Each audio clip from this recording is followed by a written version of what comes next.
Assalamualaikum warahmatullahi wabarakatuh. Perkenalkan saya Vina Yunusa dengan NIM 1906111537. Di sini saya akan mempresentasikan tentang peramalan dengan menggunakan metode tren linear untuk memenuhi tugas dari praktikum pengendalian produksi, pengawasan dan pengendalian produksi. Baiklah, langsung saja saya share screen materinya.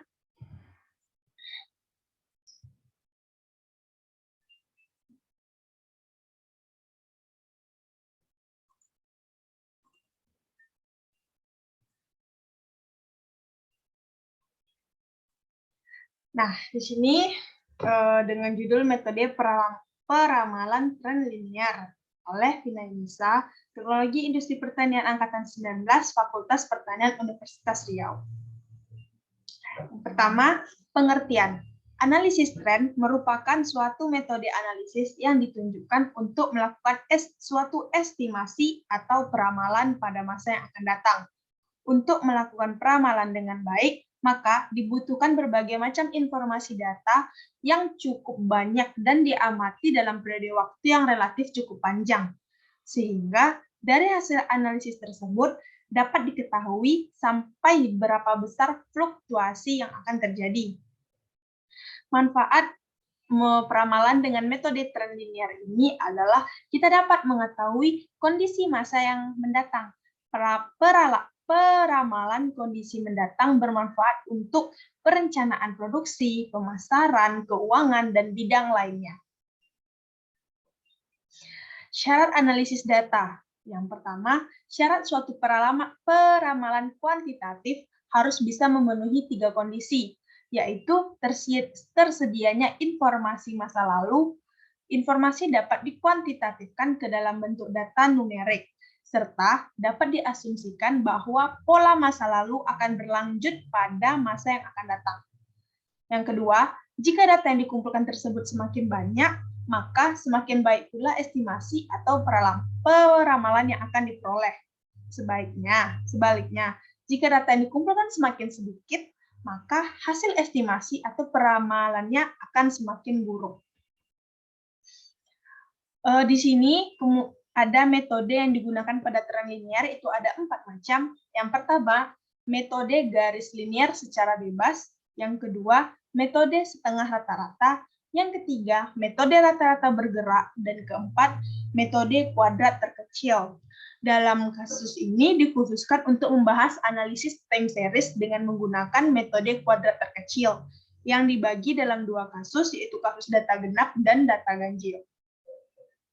Di sini ada rumus tren linear dengan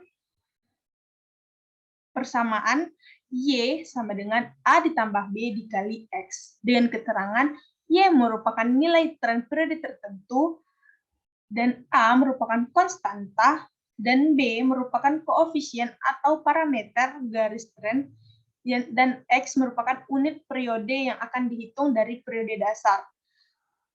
Sedangkan untuk mencari konstanta A dan parameter B, di sini ada rumus yaitu sigma X per N, dan untuk mencari B yaitu ada sigma XY per sigma X kuadrat.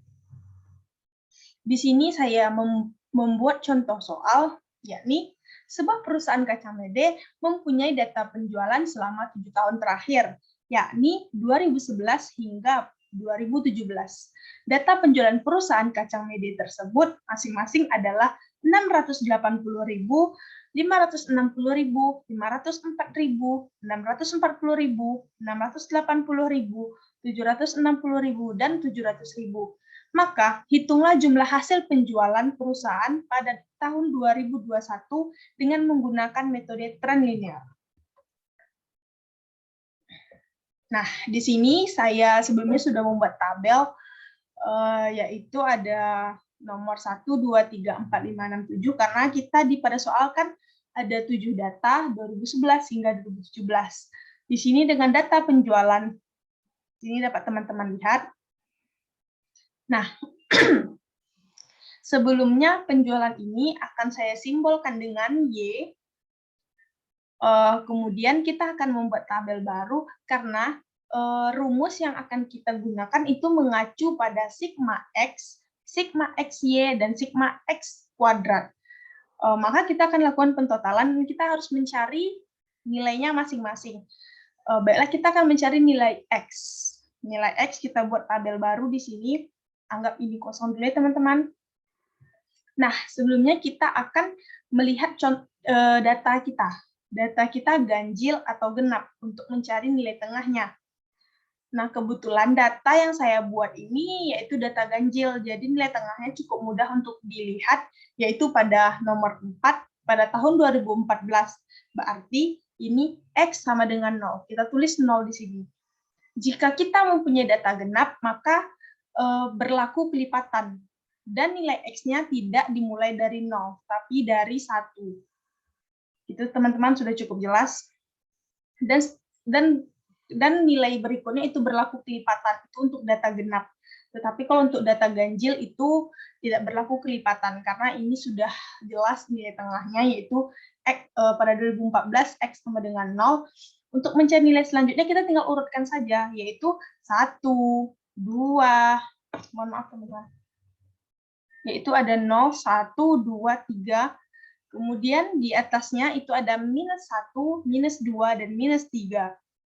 Nah, kemudian kita akan mencari XY. Dengan kita mengalihkan 680.000 dikali -3, itu dapatlah hasil -2.040.000. 560.000 dikali -2 dapat -1.120.000. Begitu seterusnya. Ini sudah saya cari hasilnya sebelumnya, teman-teman, agar mempersingkat waktu. Kemudian kita cari X kuadrat, kan di sini kan di rumusnya dibutuhkan X kuadrat, sigma X kuadrat. Maka kita akan cari -3 kuadratnya itu 9. -2 kuadratnya itu 4. -1 kuadratnya 1, 0, 0, kuadrat 1 yaitu 1, kuadrat 2 itu 4, kuadrat 3 itu 9. Kemudian kita totalkan masing-masing semuanya ini. Sigma Y dengan total 4.524.000, kemudian ada sigma XY dengan total 636.000, dan kemudian di sini ada sigma X kuadrat yaitu 28. Nah, di sini ini anggap dulu tidak ada. Di sini saya menulis 2018, 19, 2021 hanya untuk mengasumsikan agar teman-teman mengerti dari mana dapat X di sini di rumus, karena ini tinggal kita urutkan 1, 2, 3, 4, 5, 6, 7. Jadi begitu teman-teman. Yang ditanya itu peramalan penjualan 2021. Maka kita akan masuk ke penyelesaian dengan tadi rumus untuk mencari koefisien A, yakni sigma Y per N. Sigma Y kita dapat itu 4.524.000 per N. N itu merupakan jumlah datanya, karena sini data yang kita punya ada 7. Nah, kita bagi dengan N, kemudian didapatlah hasil 646.385,71. Kemudian kita mencari parameter B dengan rumus sigma XY per sigma X kuadrat. Di sini sigma XY yaitu 636.000 per sigma X kuadrat itu 28. Didapatlah hasil 22.714,28. Nah, setelah dapat hasil koefisien A dan parameter B, baru kita bisa masukkan ke rumus ini dengan Y sama dengan A ditambah B dikali X. Kita masukkan hasil dari A 646,358,71. Mohon maaf, 646.358,71 ditambah 22.714,28 dikali 7. Dari mana datang 7? Yaitu dari sini, dari X. Karena yang akan diramal yaitu pada tahun 2021. Jika yang diramal pada tahun 2020, maka X-nya kita ganti menjadi 6. Gitu, teman-teman. Di sini kita kalikan ini terlebih dahulu, setelah itu kita tambahkan, didapatlah hasil 805.305, mohon maaf teman-teman, didapatlah hasil 805.358.000,67. Nah, Jadi dapat kita ambil kesimpulan, jadi penjualan pada tahun 2021 yang diramalkan adalah sebesar 805.035. Nah, sekian pembahasan soal dari saya. Sebelumnya saya akan menambahkan ini data yang paling lama. Data minus itu merupakan data yang terlama, dan data positif, maksud saya X positif itu merupakan data terbaru. Sehingga artinya data yang terbaru ini lebih relevan dibandingkan dengan data yang terlama. Begitu teman-teman. Baiklah, sekian penjelasan dari saya. Jika ada kurang dan salah kata, saya mohon maaf. Saya akhiri, wabillahi taufiq wal hidayah. Wassalamualaikum warahmatullahi wabarakatuh. Terima kasih.